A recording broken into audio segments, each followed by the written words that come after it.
I came to the wedding, but my son said, "I'm sorry you weren't invited. Go away." But my name is Roger, and at 58 years old, I never imagined being turned away from my only son Eric's wedding. The pain of hearing him say those words cut deeper than any knife. After 8 years of growing distance, I thought showing up might bridge our divide. What Eric did not know was that behind the scenes, I had silently paid for everything. When his eyes met mine, there was only coldness. I walked away without a word. Let me know in the comments where you are watching from, and hit that subscribe button before we continue this journey of heartbreak and unexpected redemption. The story of my family begins like many others, with love dreams and the belief that we would always be together. My wife Martha and I were married for 25 years before cancer took her from us 8 years ago. She was the love of my life, the center of our family, and the glue that held everything together. When we lost her, something broke between my son Eric and me that I never quite figured out how to fix. Eric is 32 now. He was always a bright kid, curious about everything with his mother's kind eyes and my stubborn chin. Watching him grow up was the greatest joy of my life, even though I missed more moments than I care to admit. The construction company I built from nothing demanded long hours, especially in those early years when we were just scraping by. Dad, watch this. I can still hear his little voice calling out to me across our backyard as he learned to ride his bike without training wheels. Martha captured it on video because I was closing a major contract that day. There were too many moments like that, where I was present only through the stories Martha would tell me later that night. But there were good times too. I taught Eric how to fish at our cabin by Lake Michigan. I can still picture his face when he caught his first bass at age 10. Pure pride and excitement. We went camping every summer until he turned 14 and decided it was no longer cool to spend weekends with his dad in the woods. I took him to his first baseball game at Wrigley Field, and we both cheered until we were hoarse when the Cubs won in extra innings. Those memories became more precious after Martha got sick. Her diagnosis came suddenly: stage 4 breast cancer, with metastasis to her bones. The doctors gave her 2 years. She fought hard and made it to 3. During those 3 years, I tried to be there for both of them. I scaled back at work, brought in partners to handle more of the day-to-day operations, but it never seemed enough. Martha needed constant care in those final months, and Eric, just out of college, was dealing with his own grief while trying to start his career. The day we lost Martha changed everything between Eric and me. At the funeral, he stood on the opposite side of her casket, his eyes red but dry. I was a mess, barely holding it together. When I reached out to hug him after the service, his body was stiff, resistant. 2 weeks later came our first real fight. We were cleaning out Martha's closet, a task I couldn't face alone. "She asked you to take her to see the Grand Canyon," he said, suddenly, holding one of her unworn summer dresses. "She talked about it for years, and you always said next year. Now there are no more next years." His words hit like a physical blow, because they contained a truth I couldn't deny. There were so many next years that never came for Martha, so many promises I had made, with the genuine belief I would fulfill them someday. I was trying to provide for our family. I defended myself weakly. The company needed me. "We needed you," Eric shot back. "Mom needed you. But you were never really here, were you? Even when you were physically present, your mind was always at work." The argument escalated with years of unspoken resentments pouring out. Things were said that couldn't be unsaid. Eric left that night and moved all his remaining things out of the house the next day, while I was at a meeting with the company lawyers about Martha's estate. After that, our relationship devolved into obligatory phone calls on birthdays and major holidays. Text messages replaced conversations. Each year, the gap between us seemed to widen. I tried inviting him for dinners, offered to visit him in Chicago, where he had started working for a marketing firm, but was always met with excuses or outright refusals. "I'm busy, Dad," became his standard response, and eventually I stopped asking, as often afraid of pushing him further away. Each rejection was a reminder of my failures as a father, of all the time I had prioritized building financial security over building moments with my family. Martha would have known how to fix this. She always knew how to reach Eric when he was upset, knew the right words to bridge any divide. Without her wisdom guiding me, I fumbled in the dark, making clumsy attempts at reconnection that only seemed to make things worse. The last time I saw Eric in person was at Christmas 3 years ago. He came for dinner, brought a generic gift card, and left before dessert, claiming he had plans with friends. We sat across from each other like strangers, sharing a meal by coincidence rather than father and son sharing a holiday. As the years passed, the hope of reconciliation grew dimmer. I threw myself into work again, expanding the company into new states, taking on bigger projects. The success brought no joy, only distraction from the emptiness of my large house and the silence of my phone. Life took on a predictable rhythm after Eric moved away. I would wake up early out of habit, go to the office, despite having capable managers who could handle things without me, then come home to an empty house that still held Martha's touches everywhere I looked. Weekends were the hardest, stretching before me, with no plans, no family dinners to attend, no reason to fire up the grill in the backyard. I started following Eric on Facebook, the only window I had into his life. He rarely posted, but occasionally I would see updates about his promotions or pictures from trips with friends. It was through one of these rare scrolling sessions that I first saw Sophie. She appeared in a photo Eric posted from a work charity event about 2 years ago. Something about their body language, the way they stood slightly angled toward each other, caught my attention. Eric was smiling in a way I hadn't seen since before his mother died. I found myself studying this woman's face, looking for clues about the person who had put that expression back on my son's face. Over the next few months, Sophie began appearing in more photos.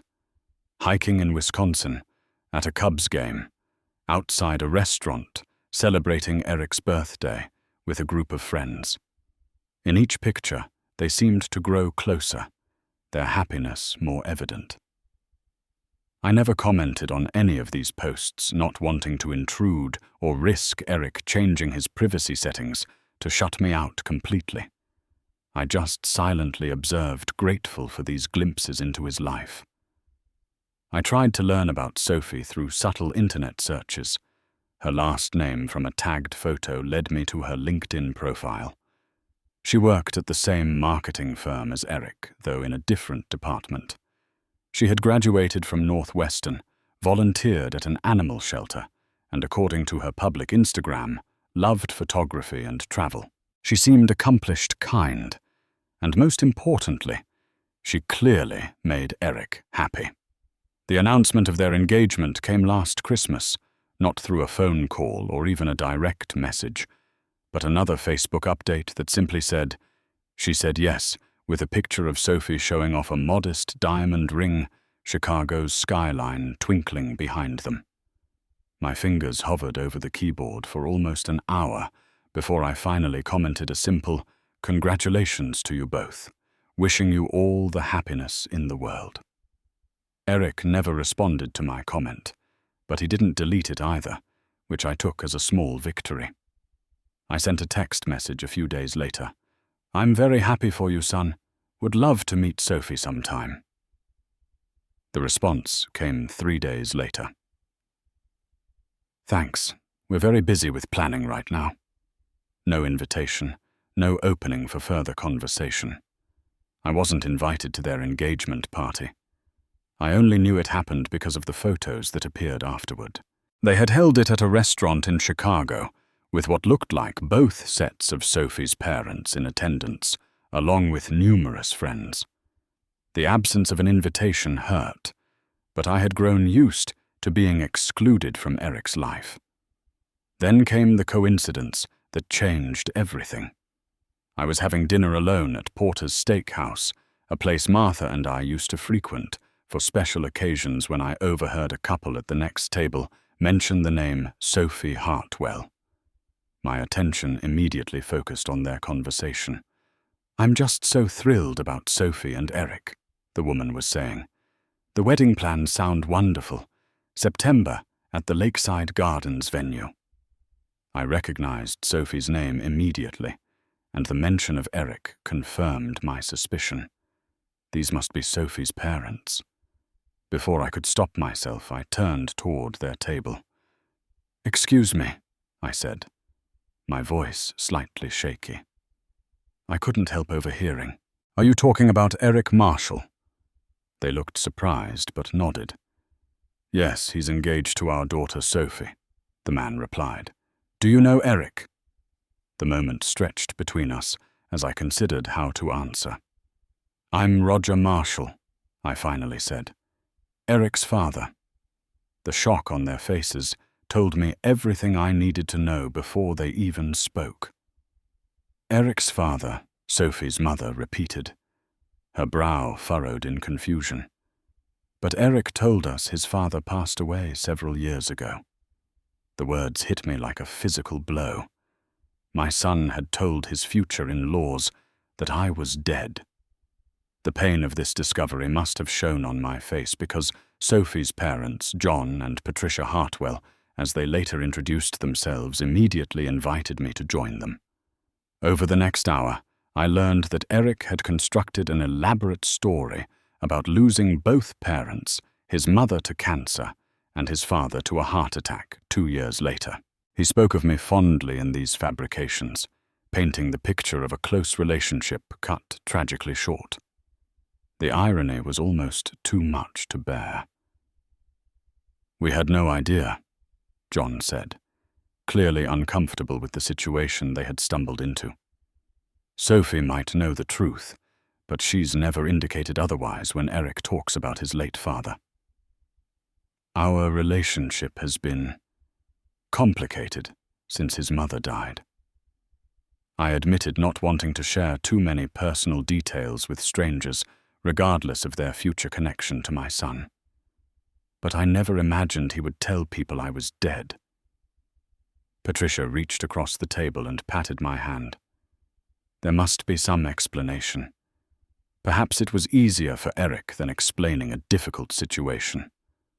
Or perhaps, I said, the realization dawning on me, it was simply easier to have no father than to acknowledge the one he doesn't want in his life.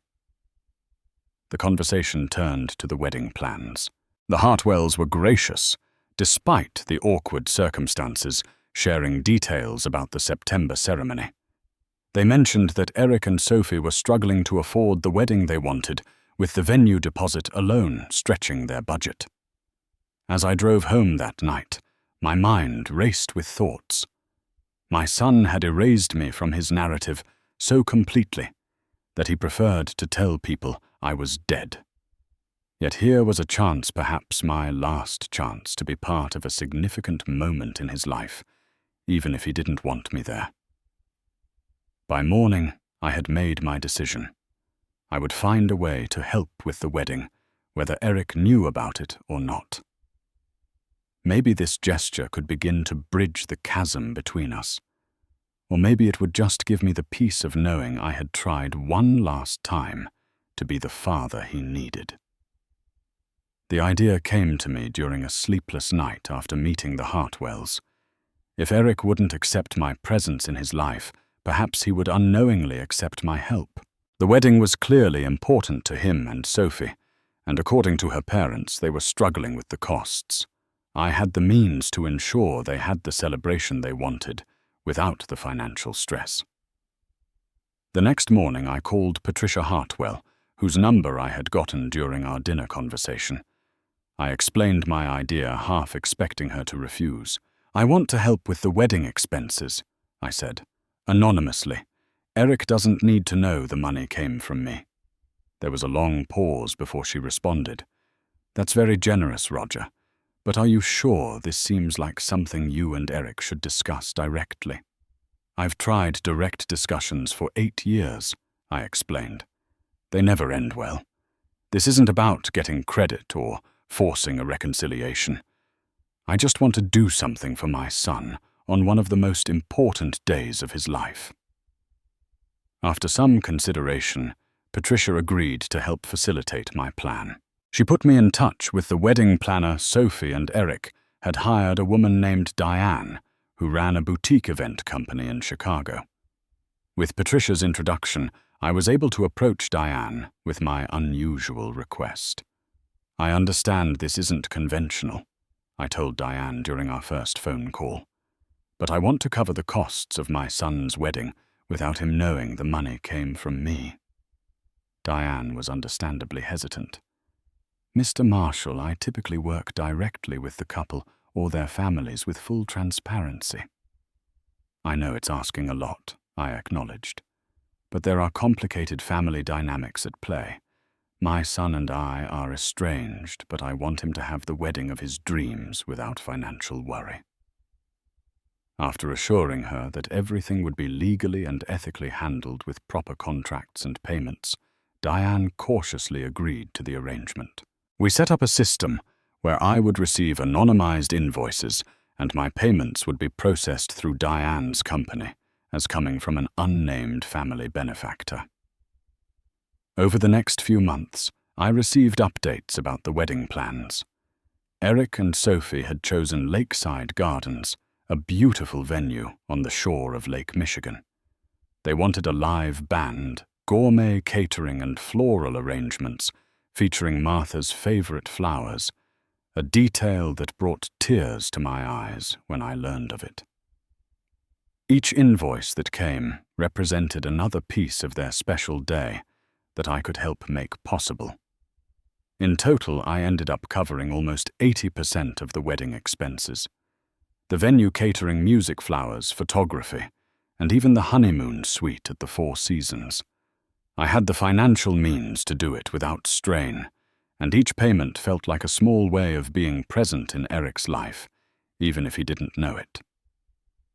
As the wedding date approached, I wrestled with whether to attend. I wasn't invited, of course. No invitation had arrived in my mailbox. But the Hartwells, who had become unexpected allies in this situation, assured me I would be welcome from their side of the family. "Sophie knows the truth about you," Patricia confided during one of our check-in calls. "Eric finally told her after we mentioned meeting you. She's encouraged him to reconnect, but he's resistant." "What did he say when he found out you'd met me?" I asked, dreading the answer. "He was upset at first, but Sophie helped calm him down. He made her promise not to contact you about the wedding. I think he's afraid of confrontation, or maybe afraid of opening old wounds." The information stung, but wasn't surprising. Still, Patricia's next words gave me a glimmer of hope. "Sophie thinks you should come to the wedding. She believes seeing you there might help Eric move past whatever is holding him back." The idea terrified and tempted me in equal measure. To show up uninvited to my son's wedding seemed like an invasion, potentially ruining his special day. But to miss this milestone felt like accepting that our relationship was truly over, something I wasn't ready to do. "I don't want to cause a scene," I said hesitantly. "Just come to the ceremony," Patricia suggested. "Sit in the back. If Eric sees you and welcomes you to stay, wonderful. If not, you can slip away before causing any disruption." I spent weeks debating the decision, changing my mind daily. I even bought a new suit, dark blue, with a subtle pinstripe just in case I found the courage to go. I had it altered to fit perfectly, something Martha would have insisted upon.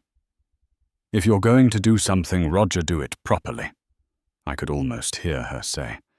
The night before the wedding, I finally made my decision.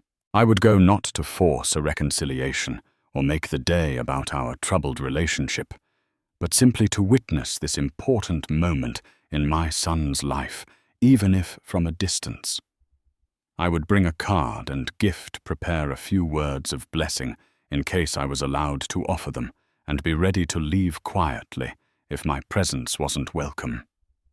What I never anticipated was just how unwelcome it would be, or how the day would unfold in ways none of us could have predicted. The morning of Eric's wedding dawned bright and clear, one of those perfect September days in Chicago, when the summer heat has faded, but winter's chill hasn't yet taken hold. I was up before my alarm, having barely slept. My new suit hung on the closet door. A silent question. I had finally answered, yes, I would go.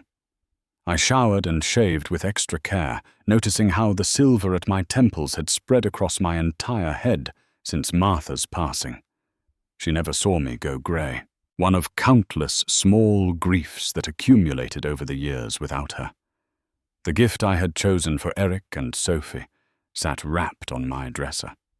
A set of first edition books by Sophie's favourite author, which I had learned about through Patricia, and a cheque that would help them with a down payment on a house when they were ready.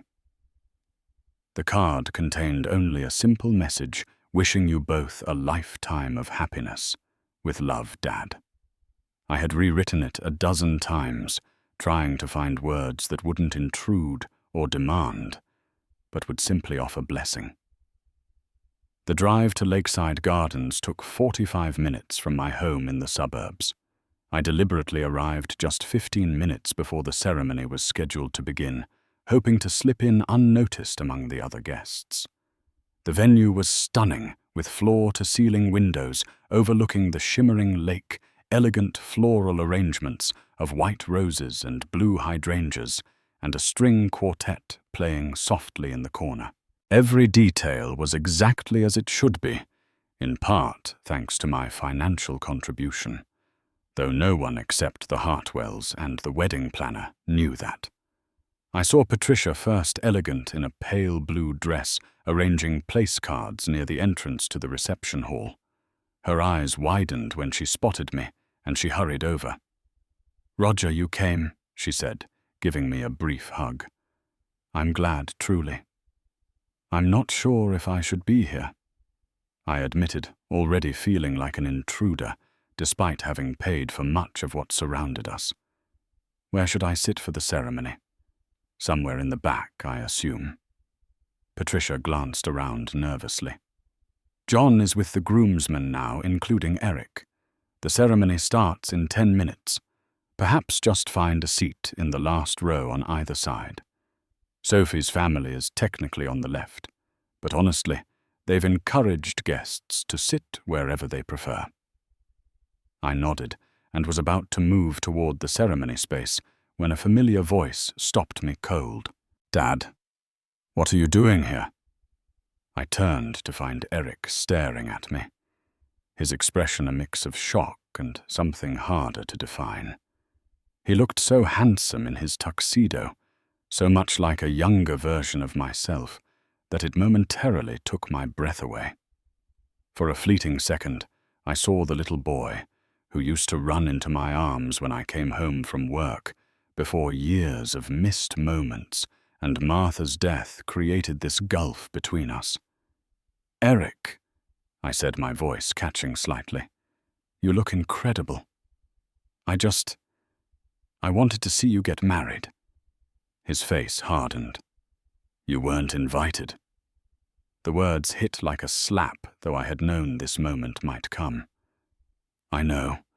I'm sorry for showing up uninvited. I can leave if you want me to. I just thought—" "You thought what?" Eric cut me off, his voice low but intense. That you could just walk in here after all this time and everything would be fine. That's always been your problem, Dad. You think you can dip in and out of my life whenever it's convenient for you. Patricia stepped forward. Eric, perhaps this isn't the best time or place for this conversation.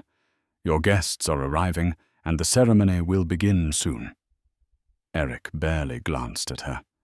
His eyes remained fixed on me, years of hurt and anger evident in his gaze. Did you put her up to this? He asked me. Get the Hartwells to help you crash my wedding. No one is crashing anything, I tried to explain. I only wanted to see you happy to be present for this important day in your life. But I understand if you don't want me here.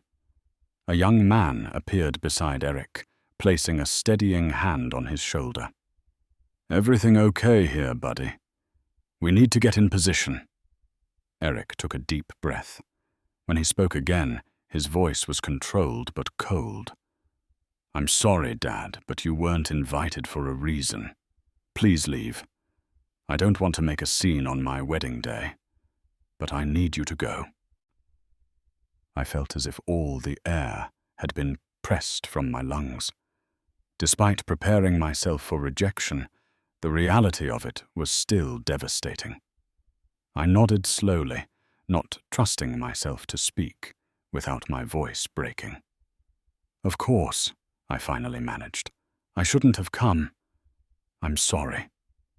I placed the gift I had brought on a nearby table and turned to go. As I walked toward the exit, I heard Patricia say something to Eric in a hushed, urgent tone, but I didn't look back.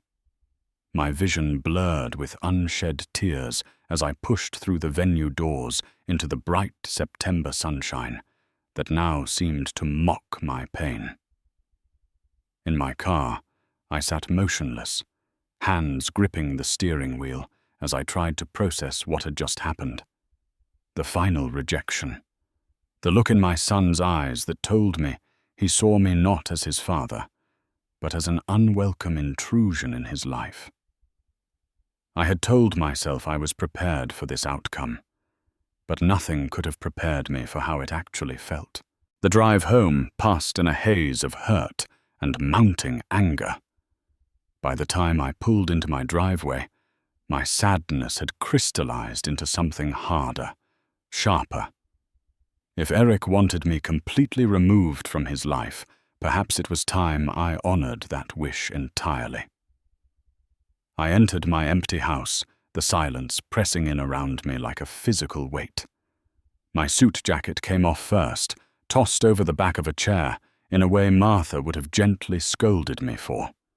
The tie followed, then my shoes kicked off and left where they lay.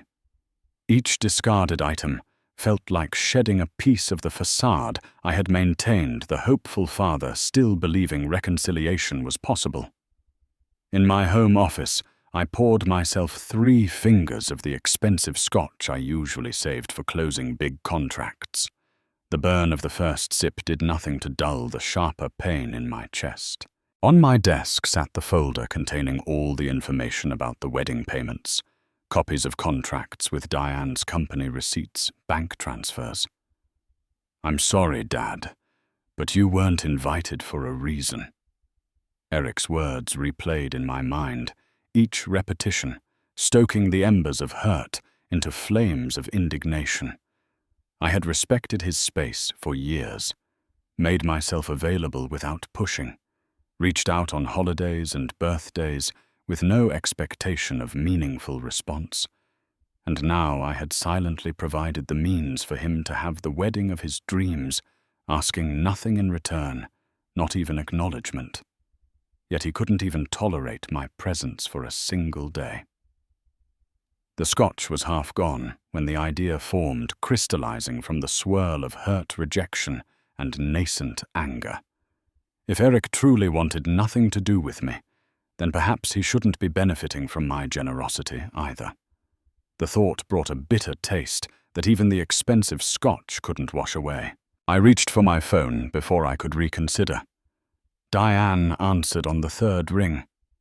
Mr. Marshall, is everything all right? I want to cancel all the payments. I said the words tumbling out before I could reconsider. Everything for the wedding. All of it. There was a long pause. Mr. Marshall, the wedding is happening right now. Most services have already been rendered. I don't care. Whatever can be cancelled, cancel it. Whatever payments can be stopped, stop them. The contract was with me, not with them. Sir, I understand you might be upset, but this is extremely unusual and potentially damaging to the vendors involved. Many have already provided their services in good faith. The venue, the catering, the music. Check the contracts, I insisted, a cold resolve settling over me. I believe most final payments are due at the conclusion of the event. Stop those payments, and any that are scheduled for automatic processing, cancel them immediately. My finger hovered over the red button as soon as I ended the call, instant regret washing over me. What had I just done? This vengeful action wasn't who I was. Wasn't the example I wanted to set. I tried calling Diane back immediately, but the call went to voicemail. I left an urgent message asking her to disregard my previous instructions, but a sinking feeling told me it was too late. Within 30 minutes, my phone began to ring incessantly. First Diane, then numbers I didn't recognize, likely vendors, confused about the suddenly cancelled payments. I let them all go to voicemail, ashamed of what I had done, but unsure how to fix it. Then came the call I had been dreading. Eric's name flashed on my screen, the first time he had initiated contact in over 2 years. I stared at it, paralyzed by conflicting impulses. Part of me wanted to answer, to explain, to apologize. Another part, still raw from the rejection at the wedding, wanted him to feel a fraction of the pain I had carried for years. The phone eventually stopped ringing, only to start again moments later. This time it was Patricia Hartwell. "Roger, what's happening?" she asked when I finally answered. "The venue manager just approached us, saying there's an issue with the payment. Diane is trying to reach you." I made a mistake. I admitted the words thick in my throat. I was hurt and angry after Eric asked me to leave and I called Diane to cancel the payments. I tried to take it back right away, but I think it was too late. Patricia's sharp intake of breath was audible. "Roger, do you understand what you've done? The reception is in chaos. Vendors are threatening to pack up and leave. Eric and Sophie are devastated and confused." The reality of my actions hit me fully. Then the pettiness and destructiveness of what I had done in a moment of wounded pride. "Tell me how to fix this, Patricia. Please. Fix it. How can you possibly fix this? Eric doesn't even know you were paying for the wedding in the first place. Now he's about to find out in the worst possible way." "I'll call Diane right now," I promised. "I'll reinstate everything immediately. Tell the vendors I'll add a 20% bonus to everyone if they continue as planned." "I think it's too late for that," Patricia said, her voice tight with disappointment. "The damage is done." After hanging up, I immediately called Diane, who answered with obvious relief. "Mr. Marshall, I'm in an impossible situation here. I have vendors demanding payment and a bride and groom who have no idea what's going on." "Reinstate everything," I said firmly. "Tell the vendors the payment issue was a misunderstanding, a banking error.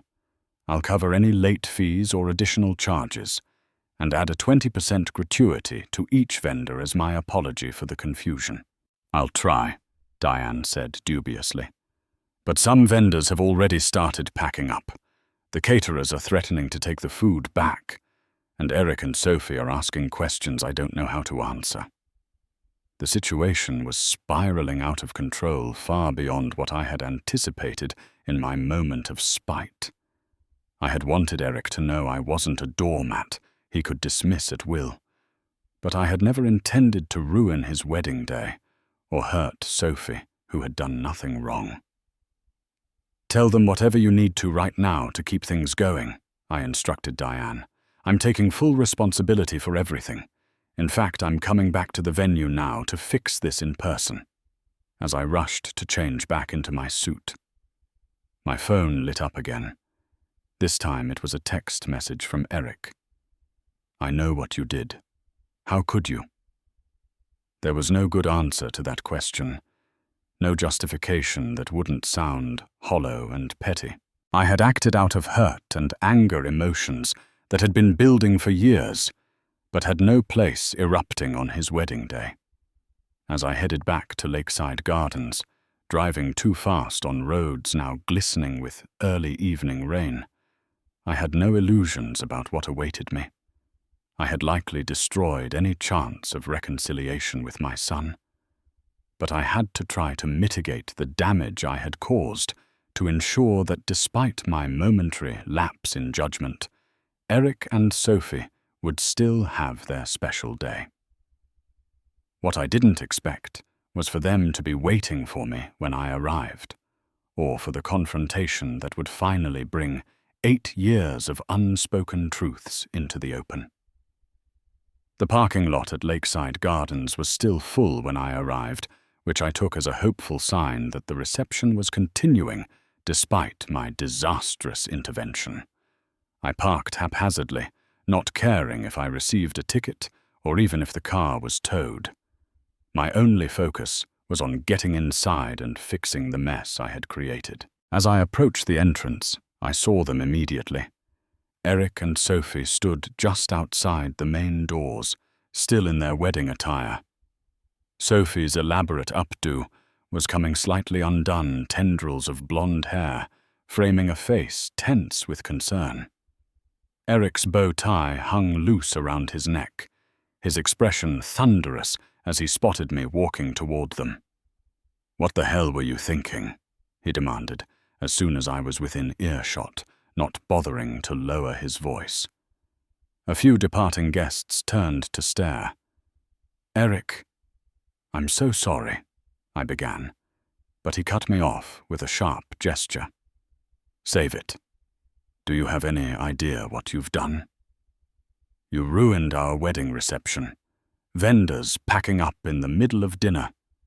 Sophie's parents having to put thousands of dollars on their credit cards to keep things going. Explaining to our guests why the band suddenly stopped playing." Sophie placed a restraining hand on Eric's arm. "Let's take this inside," she suggested quietly. "Too many people are watching." She led us to a small anteroom off the main reception hall, closing the door behind us. Through the walls I could hear music playing again, suggesting that some semblance of the celebration had been restored. "Mr. Marshall," Sophie began, her voice surprisingly gentle given the circumstances. "Eric's father tried to explain what was happening, but honestly, we're both confused. The wedding planner said there was an issue with payments, but then she mentioned you specifically. What's going on?" The moment had come for the truth, however uncomfortable. "I paid for the wedding," I said simply. "Most of it anyway. The venue catering band flowers, all anonymously through Diane." Eric's expression shifted from anger to disbelief. "That's impossible. Sophie's parents contributed, and we covered the rest ourselves. The Hartwells paid for the rehearsal dinner, and some smaller elements," I clarified. "You and Sophie put down deposits. I covered the bulk of the actual wedding costs." "Why?" Eric demanded. "Why would you do that secretly, and then cancel everything in the middle of the reception?" I sank into one of the room's plush chairs, suddenly exhausted. "I met the Hartwells by chance a few months ago. They mentioned your wedding plans and that you were struggling with the costs. I wanted to help to be part of your day in some way, even if you didn't want me there in person." So this was what exactly some grand gesture to buy your way back into my life. Eric's voice was rising again. "No," I insisted. It was a father wanting to do something for his son. I never planned to tell you it was me. You were supposed to have your perfect day without financial worry, and that would have been enough for me. Then why cancel everything? Sophie asked, her brow furrowed in confusion. What changed? The question hung in the air, demanding an honest answer I wasn't proud to give. When Eric asked me to leave the ceremony, I was hurt. More hurt than I expected to be, even though I knew showing up uninvited was a risk. I went home, had too much to drink, and made a terrible decision out of spite and wounded pride. I called Diane and told her to cancel the payments. Out of spite, Eric repeated flatly.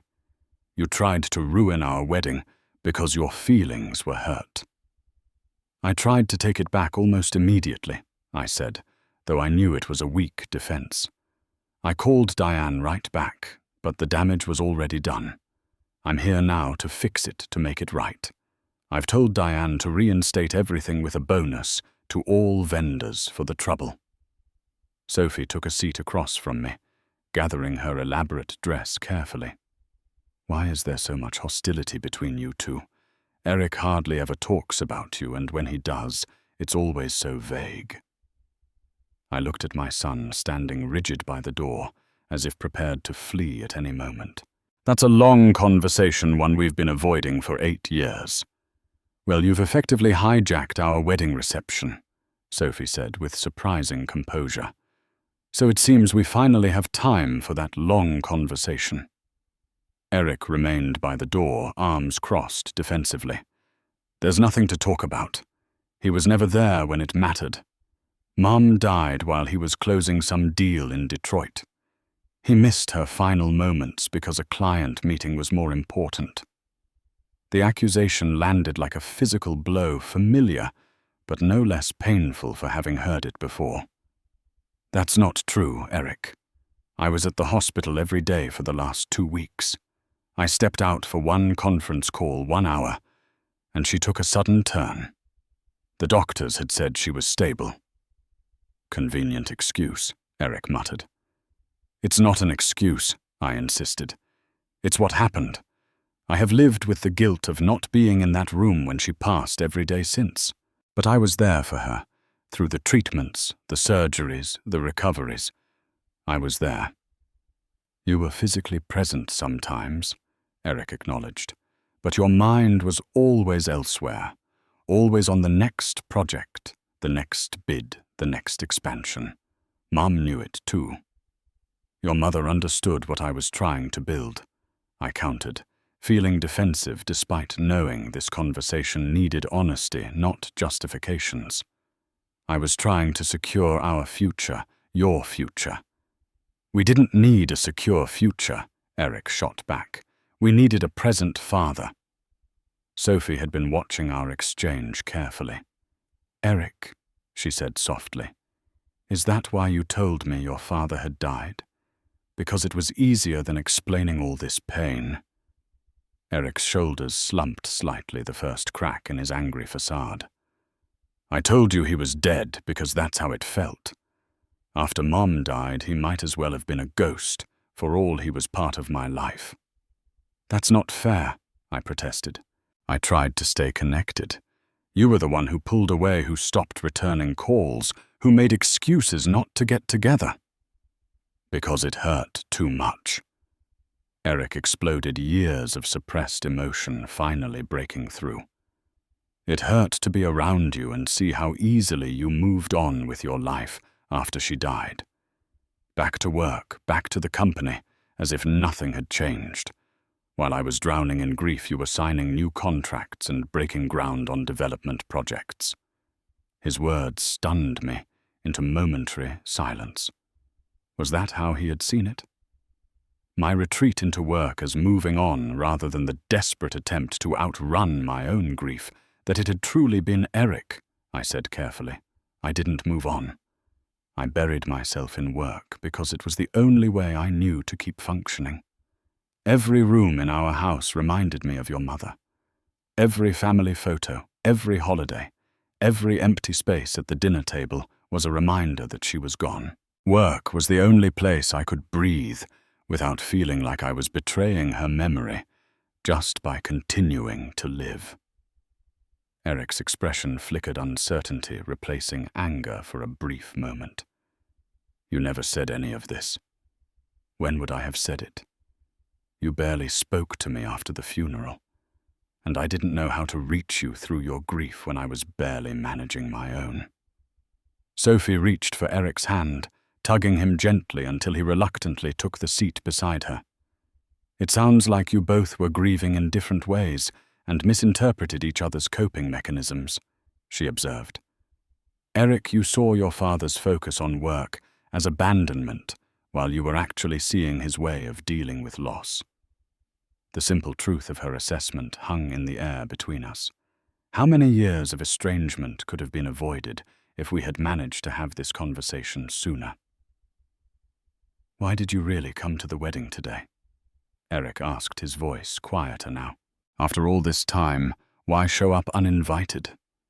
I considered my answer carefully, knowing that after years of miscommunication, this moment demanded complete honesty. Because you're my son, and despite everything, I love you. I wanted to see you happy. I wanted to be there for one of the most important days of your life, even if it was just sitting quietly in the back row, even if you never knew I was there.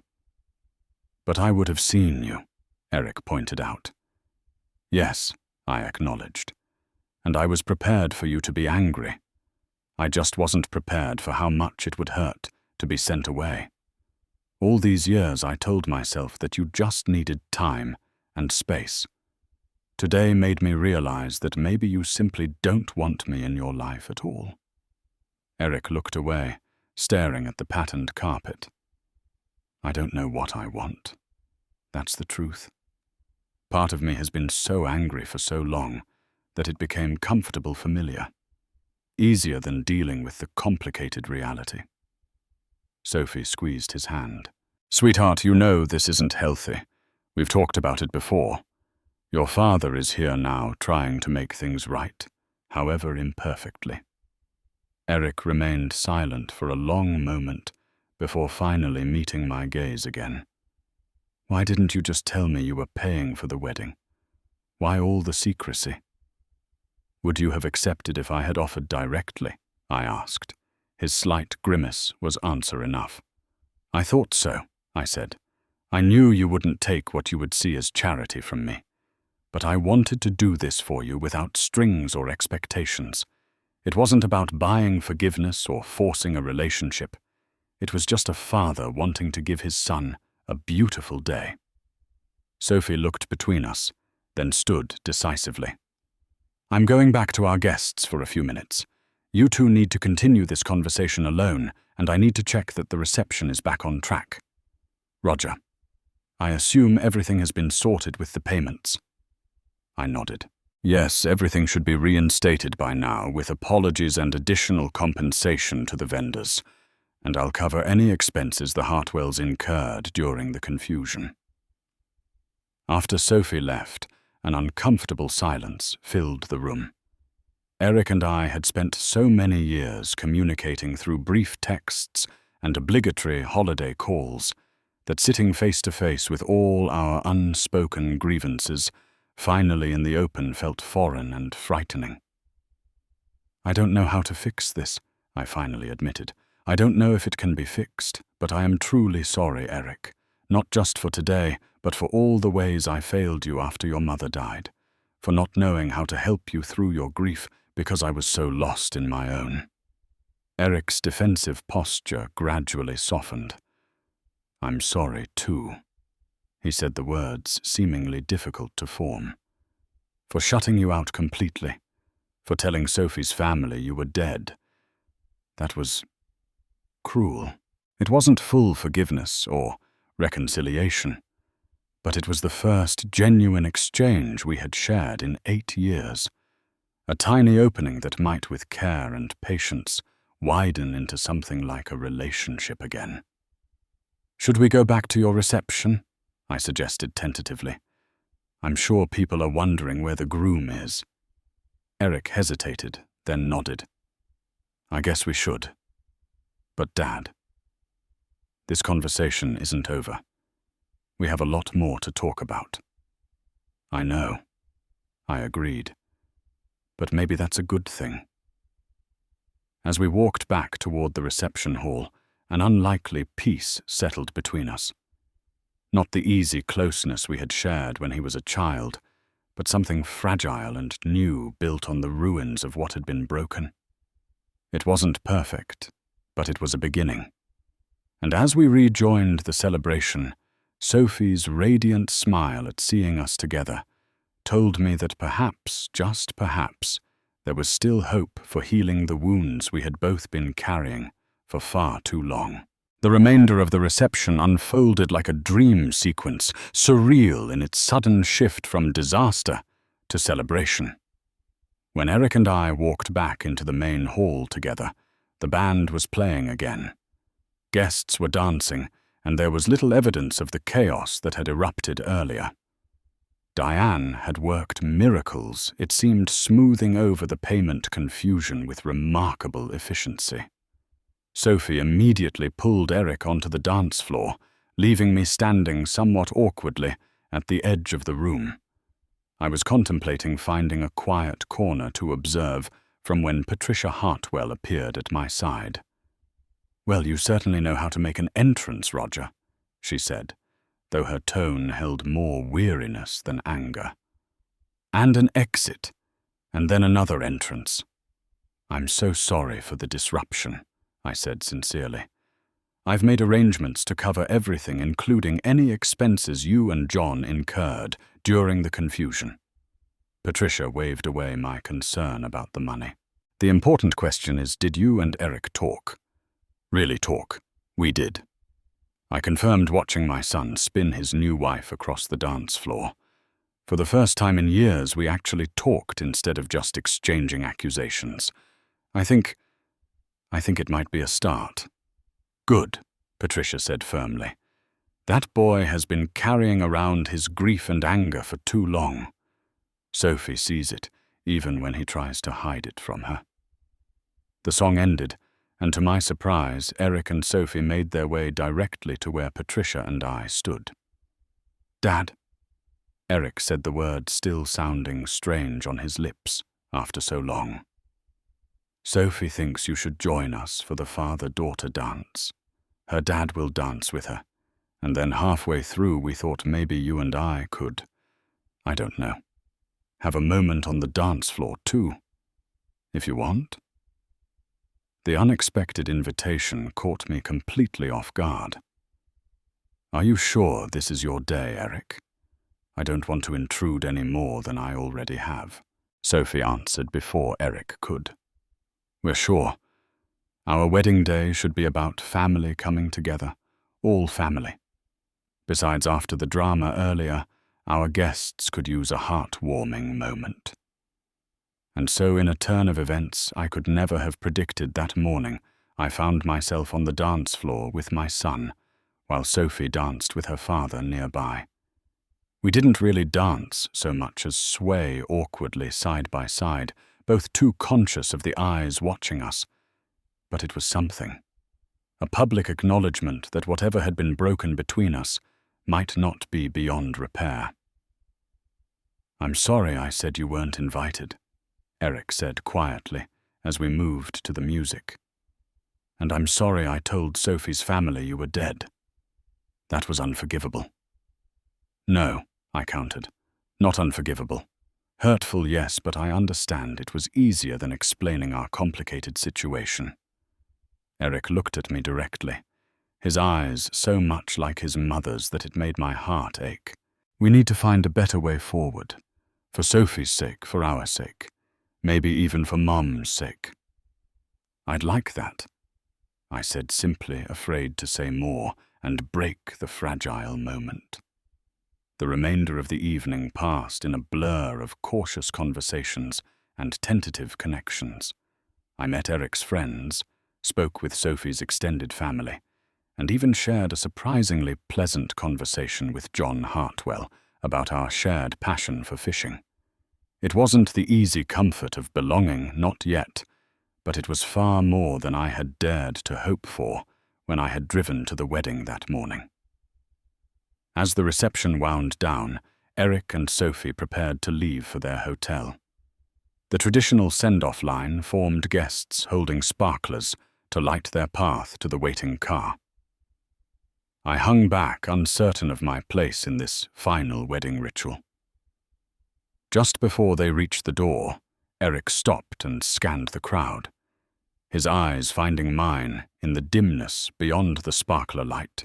He whispered something to Sophie, who nodded and smiled, and then they both walked over to where I stood.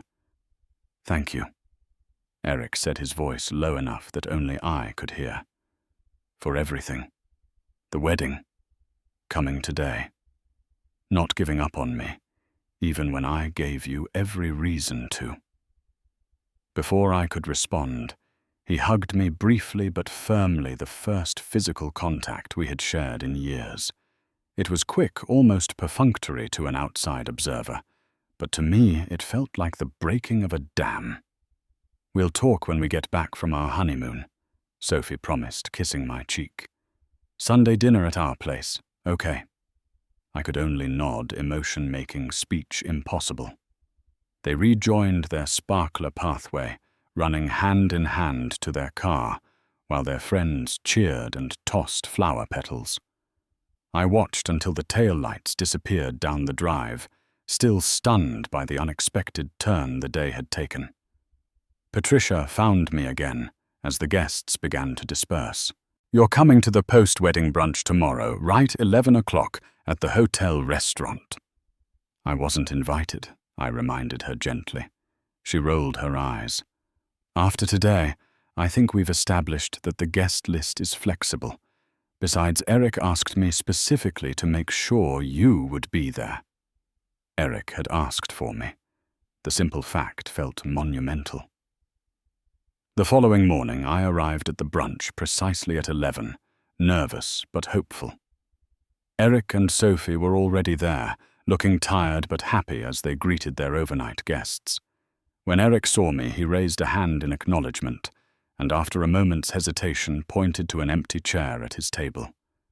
It was a small gesture, but in it I saw the possibility of a new beginning. The road to truly rebuilding our relationship would be long and likely difficult at times. 8 years of distance and hurt couldn't be erased in a single evening, no matter how transformative. But for the first time since Martha's death, I felt hope that my son and I might find our way back to each other. In the month that followed, that hope gradually solidified into cautious reality. Eric and Sophie returned from their honeymoon in Hawaii with sunshine in their faces, and somewhat to my surprise, called me the very day they got back. Our first dinner together was awkward conversations, starting and stopping old habits of distance hard to break. But we persevered, and the second dinner was easier. By the third, we had established a fragile rhythm of weekly family meals that began to feel almost natural. Eric and I still had difficult conversations ahead. Years of misunderstandings and hurt feelings couldn't be resolved in a few dinners. But slowly we began to rebuild. He shared stories about his mother that I had never heard, moments they had shared while I was working. I told him about the early years of my relationship with Martha, before he was born, when we were young and struggling and deeply in love. Each story was a stitch in the torn fabric of our family history. Sophie was our bridge, our translator, when old patterns threatened to derail our progress. Her gentle questions and observations helped us see past our entrenched positions to the pain and love underlying them. She insisted on taking photos at our gatherings, creating new memories to stand alongside the old ones. "Life's too short for grudges," she told us one evening over dessert. "My grandmother used to say that family fights are like drinking poison and waiting for the other person to die." The wisdom of those words resonated with both Eric and me. We had poisoned ourselves with resentment for too long each waiting for the other to make the first move toward reconciliation, each too proud or too hurt to reach across the divide. 2 months after the wedding, Eric and Sophie invited me over for dinner with an air of suppressed excitement that made me curious. After the meal, Sophie handed me a small gift bag with a ribbon. Inside was a coffee mug that read, "World's Best Grandpa." I stared at it uncomprehendingly for a moment, before understanding dawned. "Really?" I asked, looking between their beaming faces. "You're expecting?" Sophie nodded her hand, resting protectively over her still flat stomach. "Just 8 weeks along. We wanted you to be the first to know." The thought of becoming a grandfather, of holding Martha's grandchild in my arms, brought tears to my eyes that I didn't try to hide. Eric moved to sit beside me on the couch, his own eyes suspiciously bright. "We want our child to know their grandfather," he said. "Really know you not just through stories or old photographs." In that moment, I understood that true wealth had nothing to do with the successful company I had built or the financial security I had sacrificed so much to create. True wealth was sitting in that room, with my son and his wife being invited into the future they were creating together. The road ahead would still have its bumps and detours. Old hurts might resurface, old patterns might temporarily reassert themselves.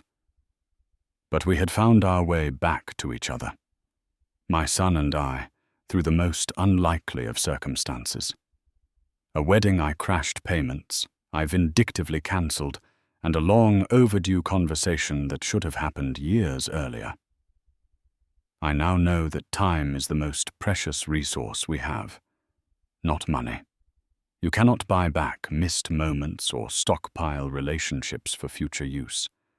They must be tended daily, prioritized above all else.